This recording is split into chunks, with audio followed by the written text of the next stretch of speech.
When you lock up all your opponents and disappear and abduct all those who criticize you, abduct and torture, and some turn up dead, not an election by any means.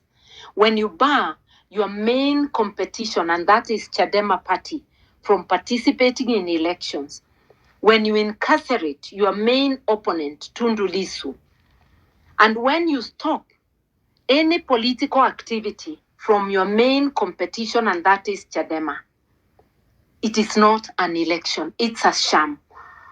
President Samia Suluhu is to elections with her shadow. It is a shame that the AU and the international community, everybody is looking upon Tanzania and no pressure has been brought upon them the way it was done for Senegal to have elections on time. Now Tanzania, and for Sonko and Jumaye Faye to be released. They were released actually 3 weeks before the election. And the reason that Sonko did not run as president is because he had been removed from the register of voters. So he could not offer himself as a candidate. Unlike Senegal, the countries of the world and Africa has not stood up for Tanzania.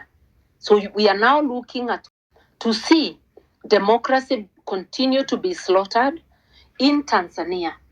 And it is most unfortunate. As to whether President Samia Suluhu's authoritarian tendencies are going to affect, I would answer you very simply, Dibal. And it's funny you ask that. Have we been judging the male leaders as against Idi Amin of Tanzania? We have had male leaders for 60 years in Kenya. Have we been asking them whether they will behave like Idi Amin? Or it's only women who are held to double standards? I will present myself to the people as Martha Karua with the agenda. And if any man thinks they can say, look at Samia Suluhu, I'll be reminding you of Idi Amin and many other failures of men. And I'll remind you of William Ruto and what he has done on the issue of violation of human rights.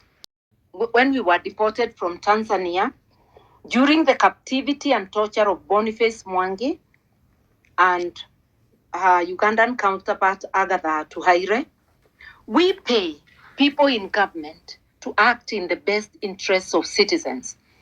When a citizen of Kenya is held in another country, members of government whom we pay, and in this case, Musalia Mudavadi as Foreign Affairs Secretary and his entire office, they should by now have sent a protest note to Uganda, a demand for these gentlemen to be released or taken to a court of law. And they cannot do it in darkness. They cannot tell us that they are finding out. They ought to have answered the cries of the family and made a statement publicly. I do believe that their silence is complicity, and that they have given a nod, most probably have given a nod to the Ugandan government. Mind you, there were 3 gentlemen who went to Uganda.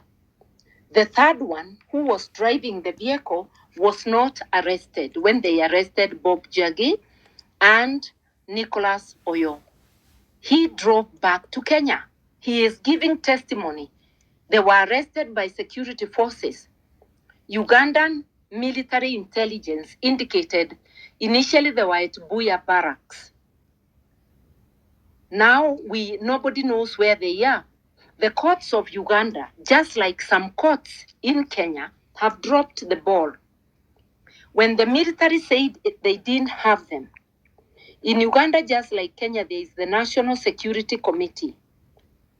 The suit against the military, it had other defendants, the Ugandan police, the Ugandan National NIS, or whatever their equivalent is.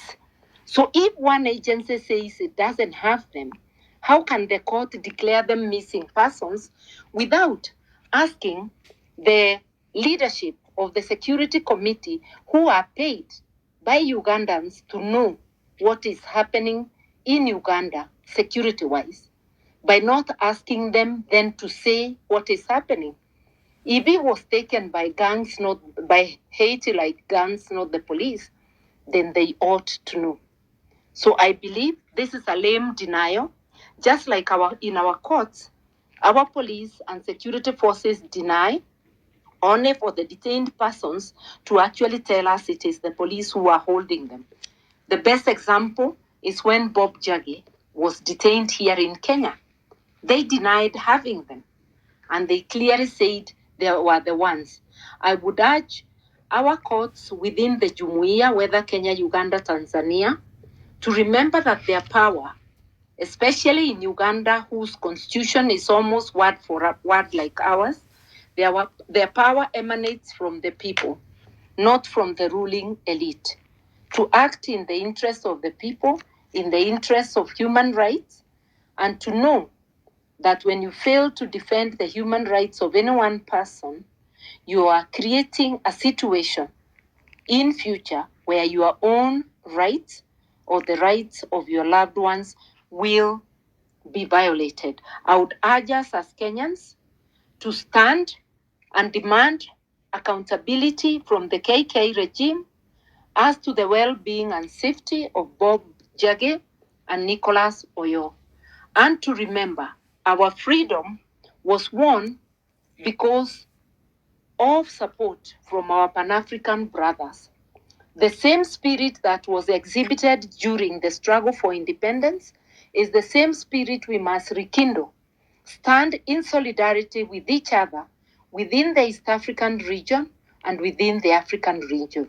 And just so you know, I was, together with others, involved in fighting for Senegal to have elections on time when President Diomaye Faye and his then leader, Sonko, were incarcerated. We even went to Senegal, went to the African Commission on Human and People's Rights, and did as much activism together with others, forcing Senegal to have elections in January of 2024.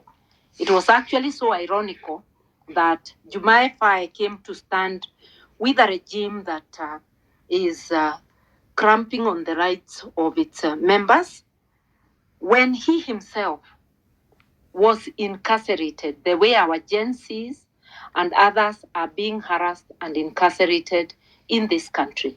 Let us stand together to push back dictatorship and authoritarianism in Kenya and in the region.